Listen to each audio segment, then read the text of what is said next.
Hello homemakers, I'm Melinda and I'm cooking my way through Betty Crocker's 1971 recipe card library, and today we're making Cheese Appetizer Wheel with friends.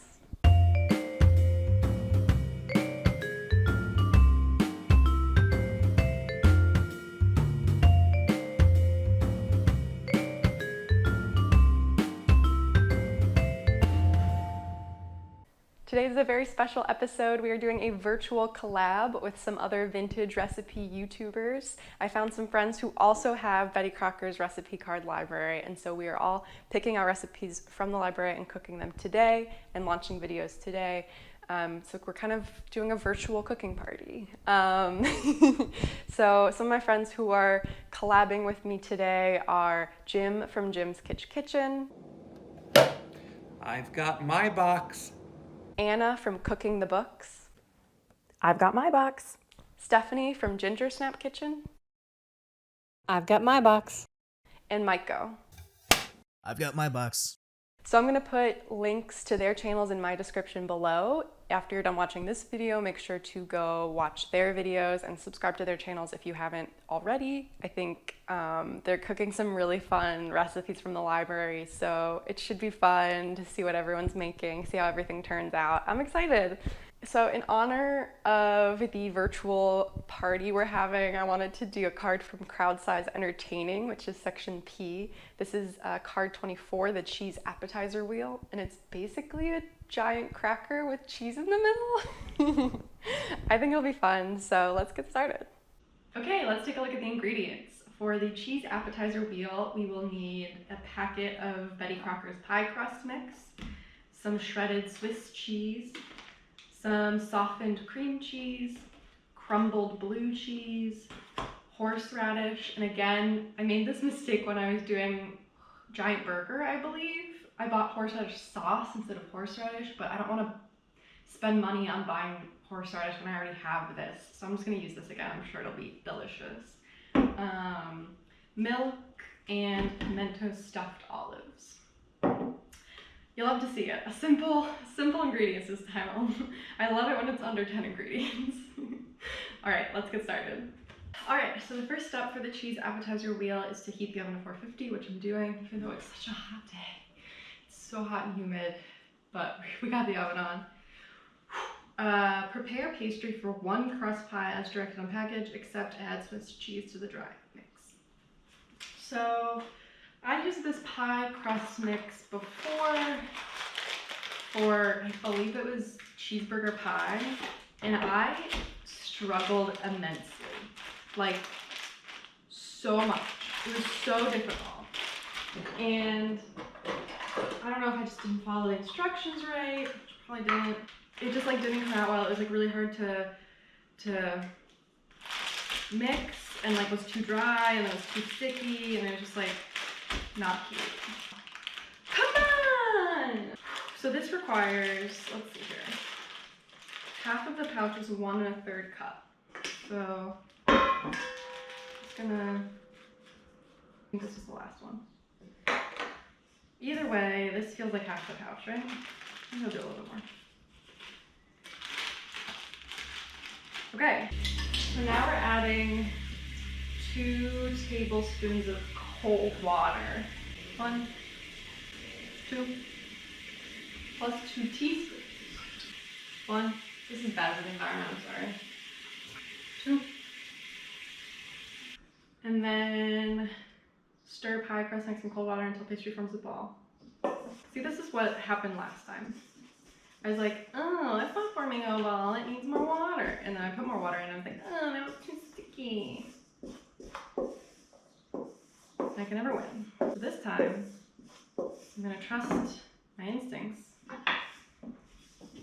and not, see, that's forming a ball. See, I didn't need to add any more water. This doesn't feel like enough dough for what you see on the front of the card. Like, we're making 2 rounds out of this.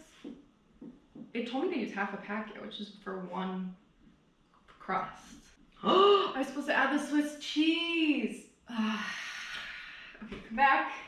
Get back in there. Everyone back in.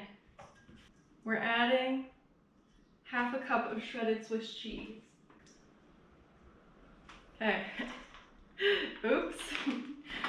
our mistake, you know, we caught on. Now I'm gonna, I guess, try to like combine that Swiss cheese into the dough. Okay, I think we're basically making a giant cracker. Okay, now we divide the dough in half. We're gonna roll 1/2 into a 9-inch circle. So we're rolling this into 9 inches. Okay, so I got some flour out. I'm really nervous. Like I said last time, I used this Betty Crocker pie crust mix. It was very sticky and hard to roll, hard to get a full circle of pie dough to go into the pie pan. So I'm a little nervous about it and I want this to come out good. So I'm just like really flouring my surface this time, flouring my my rolling pin, and hopefully that will help. Because we are trying to get a 9-inch circle. That's about 9 inches. Okay, so then what it says to do is place on an ungreased baking sheet, turn pastry under. Okay. Right here. Turn pastry under a 1/2 inch around edge and flute. So I think the goal is basically to clean up the edge, which is nice, and try to flute it the way you flute a pie, even though it's not in a pie crust. So I'm just gonna take a fork and kind of put some fork marks along here, and that is to kind of release the air so it doesn't bubble in the middle. Bake about 8 minutes or until golden brown. So it's gonna go in now. Let's see, 8 minutes, okay.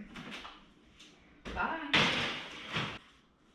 We're gonna roll the other half to a smaller circle.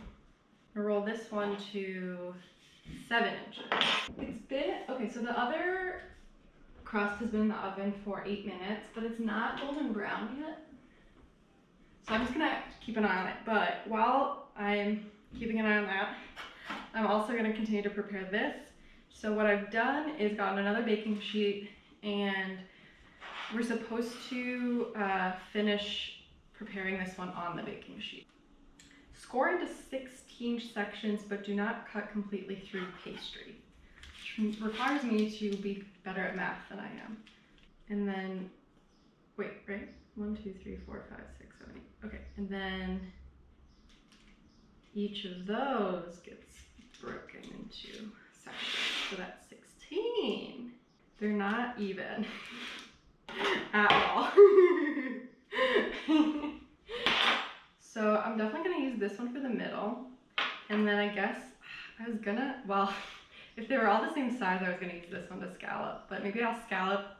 Maybe it'll be artistic, okay? It's gonna be fine. It's uneven on purpose. But yeah, so what I was gonna do is use the edge of the cookie cutter like that to like scallop. Maybe I need a knife too. So this is gonna be like a delicate and intricate process here. Cause see how I scalloped that one segment and removed the rest? But then the next segment is smaller, so I'm gonna use the smaller one to scallop the next segment. And then kind of pull it away. I think that's gonna look cute. Okay. Do you see, okay, so do you understand like what Betty wanted me to do? She wanted very even segments with the same scallop every time. And ideally, they would even line up to your fluting, but I know that my fluting is not gonna align to my scallop. So, and I just followed the pie crust the way that it came out. So it's not, it's a different shape, but I think it's actually a really cool shape. Like I'm kind of into it. So, oh, and I have to cut a hole in the middle. So I'm gonna put this here. I don't know why. I think that's gonna work. We'll find out. I'm gonna put this one in. Is it the same? Yeah, it's also 8 minutes or until golden brown. So this is the one I just pulled out. It's not completely golden brown. I think I could have let it go a little bit longer. Like this area seems like less brown than the other. But I was right that the cheese kind of gets brown and like, it's like the cheese bubbled, it melted, and then it crisped, which is really cool. It's still pretty hot, but it does smell like a Cheez It. And it is like light and flaky feeling, but also like cracker feeling. So I'm pleased so far with like the dough, how the dough turned out. We'll see how the shape is kind of not great, but I think the top shape will make it like really cool. Okay, so my other half came out of the oven. Beautiful. I think it looks really cool. I'm excited. In fact, I was so excited about how it looked that I forgot an important step, which was that we were supposed to put paprika on it before it went in the oven. I'm gonna try to just do it after and like hope that the residual heat kind of lets the paprika sink in. I also don't want a ton of it. It comes out pretty fast, so I'm just gonna go really high up and just try to get a little paprika splash on there. Okay, there's like a taste of paprika on there. Okay, so now this like cheesy cracker with paprika really smells to me like a pizza flavored Pringle, which I'm excited about. Okay, so get out of here, paprika. So then now I'm gonna make the cheese part. So we need 3 ounces of softened cream cheese. This is 8, so I won't use the whole thing, but 1, 2, 3, like this much. There you go. Oh, I left some in there. You go too. And then we're gonna add 2 ounces of blue cheese. I'm just gonna guess. I'm just gonna put in as much blue cheese as I would like. It's pretty mild. It's not, some blue cheese is so stinky. Okay, maybe like that much. A tablespoon of horseradish. So I'm using the horseradish sauce, so maybe I do a little more than a tablespoon. We'll see. And then a tablespoon of milk. So I'm just, again, not measuring anything. I'm just gonna do a splash of milk. Great. Blend this until smooth and fluffy.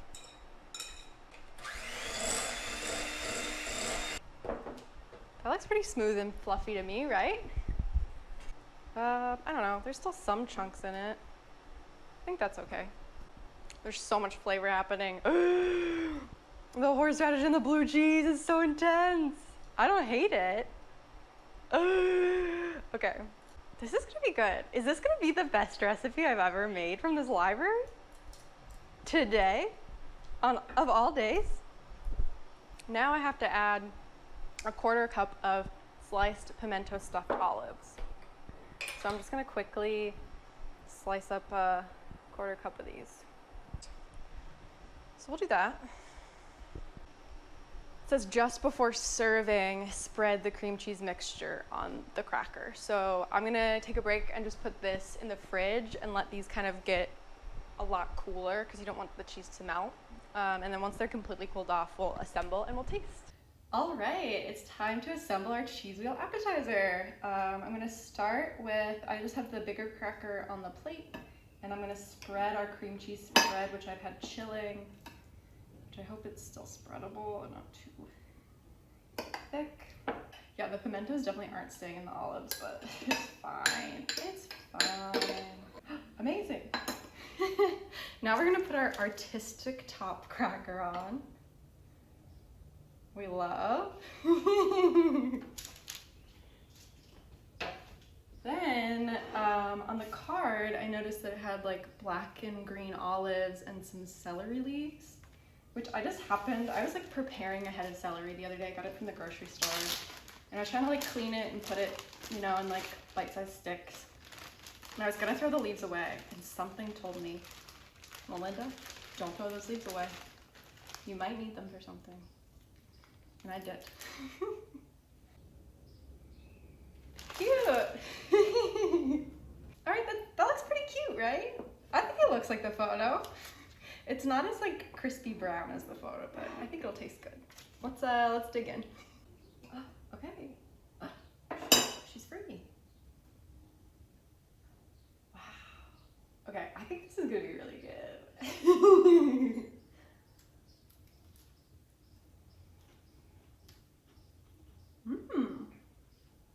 Okay, the blue cheese is strong. I hope you're a fan. Blue cheese is strong, olives are strong, but the texture is so fun. It's like a giant cheese cracker with cheese in the middle.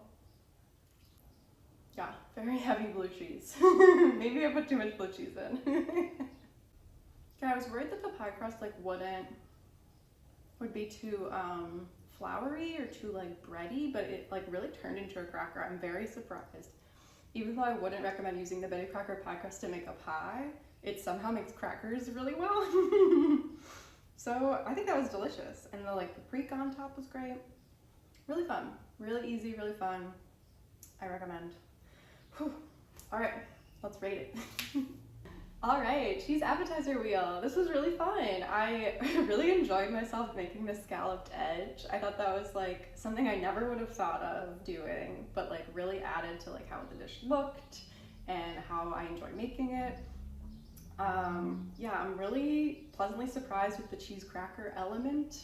The cheese itself was a little strong. Maybe I put too much blue cheese in, but other than that, I think it was pretty delicious, pretty easy, looks really cool, and something I've never really seen before. So this is like a good Betty innovation. I'm pleased with this. So I'm gonna give it, do I give it 5? I think I put too much blue cheese in. I don't think that's her fault. I'm gonna give it 5 out of 5 red spoons. Okay, back in the box.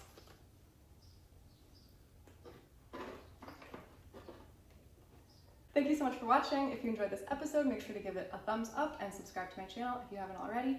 And be sure to also check out the other vintage recipe YouTubers and see how their unboxing Betty episodes went. I'll put the links to their channels in the description down below. And until next time, happy homemaking.